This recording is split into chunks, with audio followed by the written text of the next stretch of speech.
नमस्कार आप सभी को।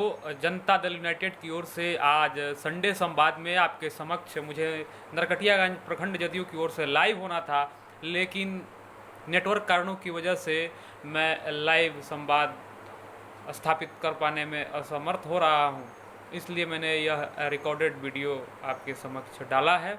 कृपया आप सभी जो भी लोग मुझे सुन रहे हैं अपने विचारों सुझावों से मुझे अवगत कराएं, जिसे मैं अपने स्थानीय इकाई की ओर से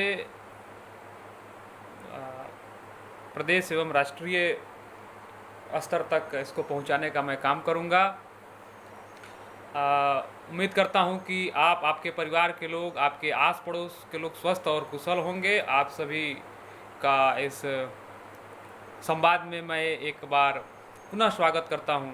सबसे पहले आपसे अनुरोध है कि कोरोना संक्रमण का खतरा अभी टला नहीं है। जब भी काम से बाहर निकले, बेहद जरूरी काम हो तभी घर से बाहर निकले। मास्क या गमछा जरूर लगाएं, 2 फीट की दूरी बनाए रखें, हर जगह साफ सफाई रखें, एक दूसरे के प्रति सहयोगात्मक भावना रखें। खास करके बुजुर्गों एवं बच्चों का विशेष ख्याल रखें। सजग और सचेत रहें। इस बीमारी से हमें डरना नहीं है, बल्कि सतर्कता के साथ इसको हमें मात देनी है।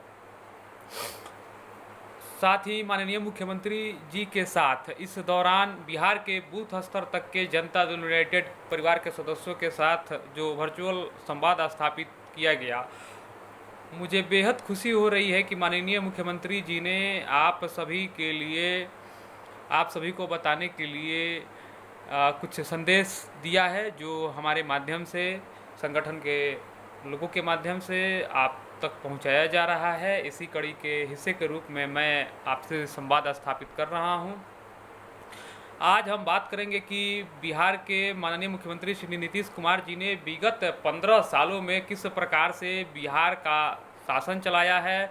सुशासन की परिकल्पना और उसके पूर्व की सरकार और नीतीश कुमार जी के 15 सालों के शासन का तुलनात्मक अध्ययन, और इसके बाद का जो निष्कर्ष वो आपको निकालना है। आप यह पाएंगे कि निसंदेह, बिना किसी लाग लपेट के, पूर्ववर्ती पति पत्नी की सरकार, जो जंगल राज की सरकार के नाम से जिसको हम सभी जानते हैं, उसकी अपेक्षा नीतीश कुमार जी के शासनकाल में शांति और एक तरह से बिहार, जो कि एक समय में हमारे ज़िले को, पश्चिमी चंपारण को यूनिवर्सिटी ऑफ क्राइम कहा जाता था, आज उन सब श्रेणियों से बहुत आगे हम निकल चुके हैं। जो धब्बा दाग बिहार के ऊपर लगता था, उससे नीतीश कुमार जी ने अपने शासन में पूरी तरह से उसको धो डाला है। इस बात को आप भली भांति जानते समझते हैं। इसी पे मैं आपसे चर्चा भी कर रहा हूँ।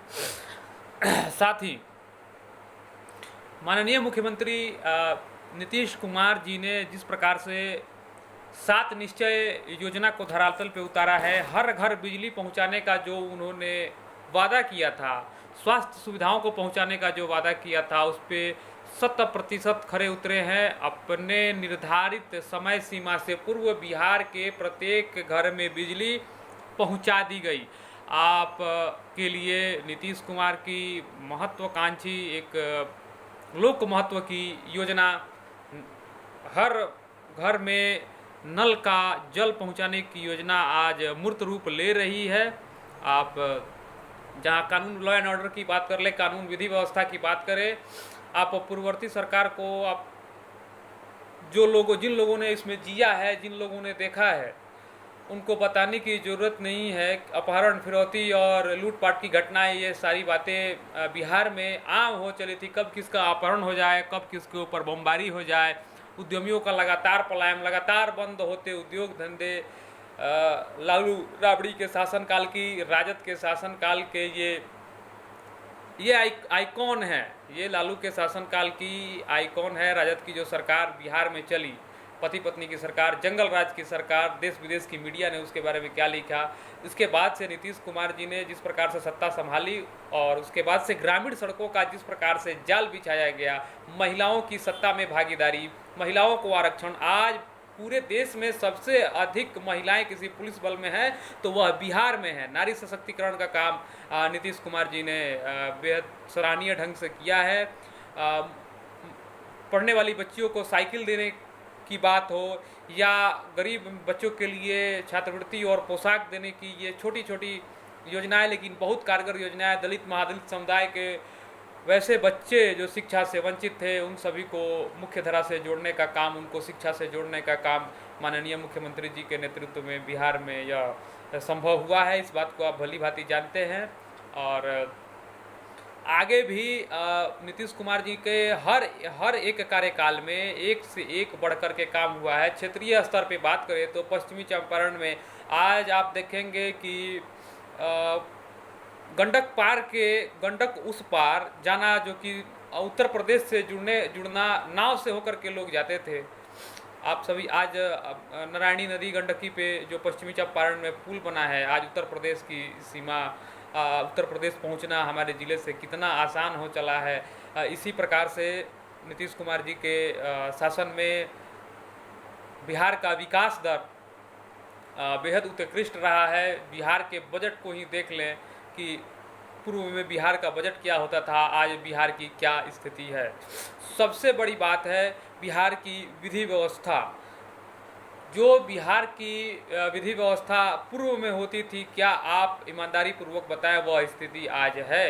राजद के शासनकाल में जिस प्रकार से अपराधियों का तांडव, अपराधी बंदूक लहराते हुए राजधानी पटना में सरेआम देखे जा सकते थे और किसी की कानून व्यवस्था नाम की कोई चीज़ नहीं होती थी बिहार में, इसको तोड़ने का काम माननीय मुख्यमंत्री नीतीश कुमार जी ने किया है बिहार के लिए। इस प्रकार से हम बात करते हैं शराबबंदी को। आज बिहार पूर्ण शराबबंदी वाला राज्य बन चुका है। माननीय मुख्यमंत्री नीतीश कुमार जी के इस सामाजिक महत्व वाले काम को यह एक बेहद कड़ा फैसला है, यह एक बेहद कड़ा फैसला था। इससे राजस्व की एक तरफ क्षति की बात हम सभी करते हैं, लेकिन इससे जो सामाजिक क्षति हो रही थी, समाज में शराब से सबसे अधिक प्रभावित वह गरीब तबका और उसकी महिलाएं आए दिन झगड़ा, मारपीट और इस तरह की घटनाएं परिवारों में होती रहती थी। शराबबंदी के बाद से बहुत हद तक इस पर लगाम लगाया गया है। यह एक बेहद प्रभावकारी नीति रही है माननीय मुख्यमंत्री नीतीश कुमार जी की। और 7 निश्चय योजना, जल जीवन हरियाली के माध्यम से पर्यावरण को, तालाबों को, नलकूपों को जिस प्रकार से जीवंत बनाया जा रहा है। आज ग्लोबल वार्मिंग का खतरा चर्चा तो सभी करते हैं, लेकिन किसी ने अभी तक इस प्रकार का जहमत नहीं उठाया था। लेकिन माननीय मुख्यमंत्री जी ने इस विषय के महत्व को समझते हुए जल जीवन हरियाली नामक कार्यक्रम लॉन्च किया है, जिसके माध्यम से आप वाल्मीकि नगर की स्थिति को आज देखिए। वाल्मीकि नगर आज पूरे बिहार में प्रमोट हो रहा है, पूरे देश में प्रमोट हो रहा है। माननीय मुख्यमंत्री जी के शासनकाल में जल जीवन हरियाली के साथ साथ अपने यहाँ के पर्यटन क्षेत्रों का भी बेहद प्रचार प्रसार, वहाँ प्रशासनिक गतिविधियाँ, वहाँ लोगों के ठहरने का इंतजाम वगैरह। अभी वाल्मीकि नगर की स्थिति आप देखेंगे तो पाएंगे कि हाँ, कि वाकई में बिहार में काम हुआ है। सड़कों की स्थिति देखिए। इन सब के बावजूद मैं यह मानता हूँ, पार्टी भी यह मानती है कि अभी चुनौतियाँ बहुत सारी हैं और इनसे एक साथ कदम से कदम मिलाकर आप हम सभी को मिलकर इससे पार पाना है। माननीय मुख्यमंत्री नीतीश कुमार जी के नेतृत्व में आप एक बार पुनः अपना समर्थन दिखाएं और साथ ही अपने कीमती सुझाव हमें जनता दल यूनाइटेड के फेसबुक के माध्यम से, ईमेल के माध्यम से आप अपने विचार हमें भेज सकते हैं। आपके प्रभावकारी विचारों को वो स्थान दिया जाएगा एवं आप सभी के पास हमारे कार्यालय का मोबाइल नंबर, व्हाट्सएप नंबर भी है। किसी भी प्रकार की विषमता हो, किसी भी प्रकार की आप समस्या में हो तो आप अविलंब मुझसे संपर्क कर सकते हैं। पुनः एक बार मैं अगले रविवार को आप सभी के समक्ष हाजिर होऊंगा। कृपया आप सभी अपने कीमती विचारों से मुझे अवगत कराएं। आप सभी को मुझे सुनने के लिए बहुत बहुत धन्यवाद। जनता दल यूनाइटेड प्रखंड नरकटियागंज की ओर से मैं आप सभी का आभार प्रकट करता हूं। आप अपने कीमती सुझावों से हमें अवगत कराएं और हमें लिख भेजें। धन्यवाद।